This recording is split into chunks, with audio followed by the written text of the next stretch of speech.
Hey, girl, hey, and welcome to the Self Love Fix podcast, where we get relatable, we share tea, and we support each other on this journey of self love, self worth, personal development, self esteem, and self care. Because why wait until it's too late to start becoming the best version of ourselves? Let's start today. And I'm your host, Beatrice. So let's get into it. Hey, girl, hey, and welcome back to the Self Love Fix. I am your host, Beatrice Kamau. It is the day before Thanksgiving. I normally have this podcast up on Thursdays, but I realized, you know what? It's Thanksgiving. We're probably not going to be listening to podcasts on Thanksgiving. And also, this podcast is kind of having to do with preparing for Thanksgiving, because this week we are going to jump into maintaining and setting boundaries during the holidays. This is episode 33 of the podcast. So I know with the holidays coming up, it can be a tough time for some of us who maybe have toxic family members or who have trouble getting along with their families, or a combination of both. And actually, one of the listeners had written me an email asking if I could kind of expand on this topic of having boundaries and what to do with a situation when you have toxic family members. So shout out to you. So this one's going to be a shorter podcast because it is a holiday weekend. I want you to go enjoy the holidays, but I will give you my 5 tips for maintaining and forming boundaries during the holidays. So number 1, if you have the option of not, going to that family member's house, as in maybe you've had somebody else ask you to attend their own Thanksgiving or whichever holiday, family function or even friend function. If you have the option of going somewhere else, don't feel guilty for about how the other family member, other friend, or whoever will feel if you don't go to their function. Don't feel guilty. The main priority is you and how you feel, and don't worry about it, because what you need to be worrying about is, how do you feel? Do you feel like getting in your car and using your gas and your energy to go drive to somebody else's place that you don't even really want to be at, just because of the formality of it being your family of origin, or just because it's, people that you've known all your life, that's the reason if that's the only reason you feel like you need to go to a particular family function,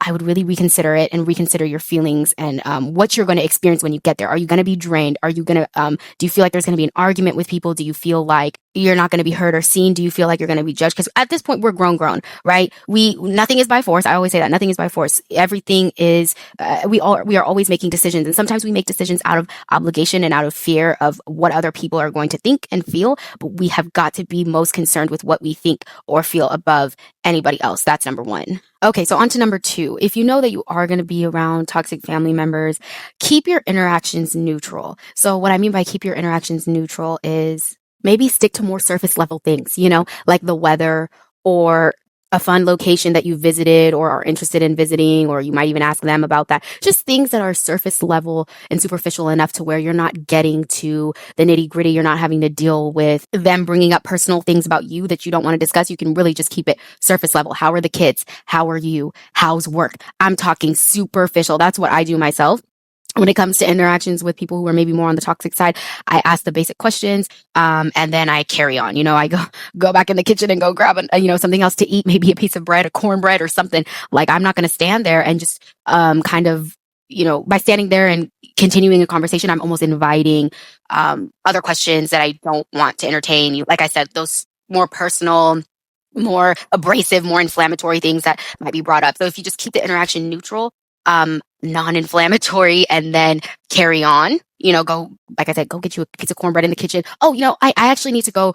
I'm thirsty. I'm going to go grab something to drink. Oh, you know what? I think I left my purse around the corner and I need to go get my phone. You know what I mean? Just after you've had your neutral conversation, carry on. You don't have to stay there. I say this oftentimes, but because a lot of us, sometimes it doesn't click, but nothing is by force. You don't have to be around anybody you don't want to be around. You don't have to continue a conversation you don't want to continue. People want to be upset because you don't want to continue a conversation with them, or because you're being brief and you're being short. Let them be mad.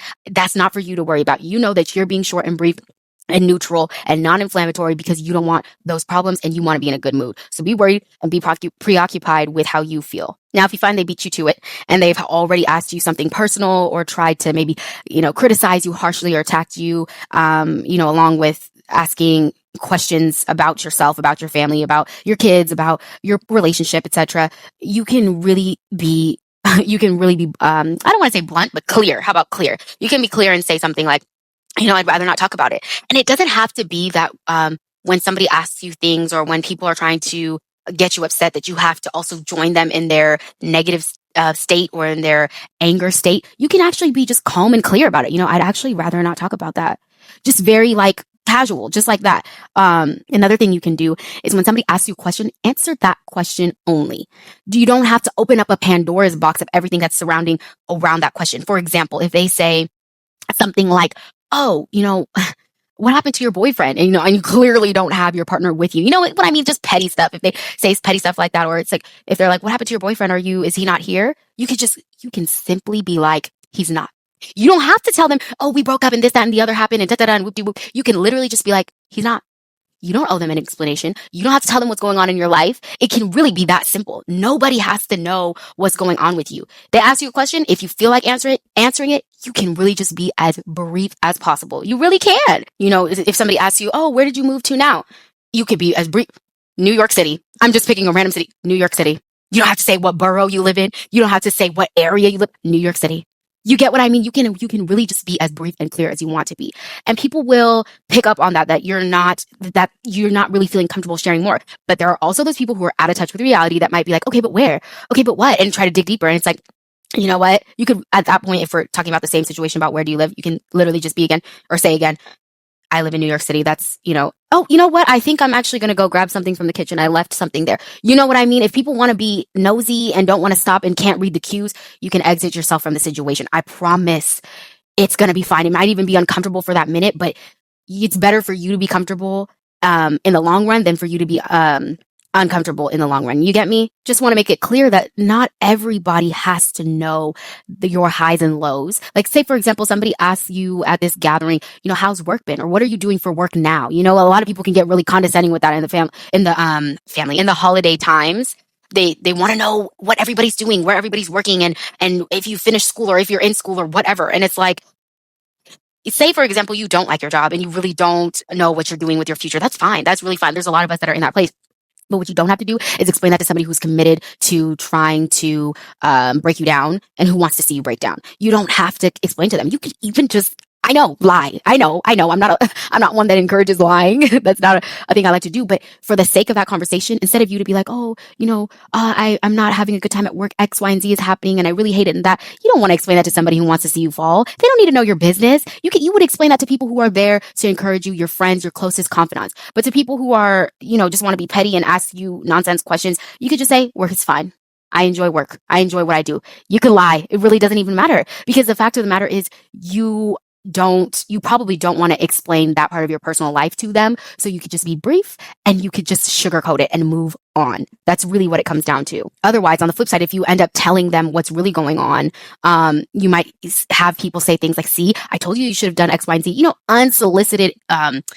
unsolicited advice, unsolicited information. That's why it's best to just be brief, even if it means you're not telling the whole story. It doesn't matter. They don't need to know the whole story.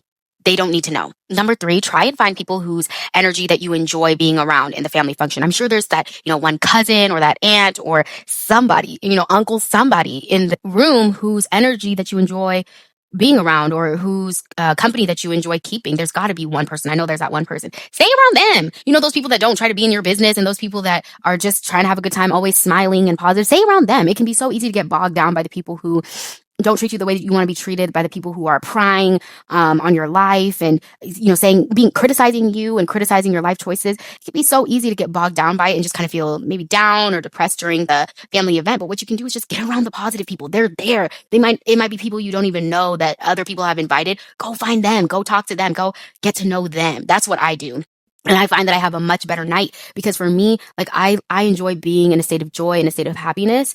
And so I try to be around people who like the same, who are not pessimists, but who are people who are optimists. So number 4, please understand that if you try to assert a boundary and you make it clear that you don't want to talk about certain things, or you don't want to do certain things, like for example, maybe you don't want to drink alcohol and some of your family members are pressuring you to drink alcohol, and maybe you're done.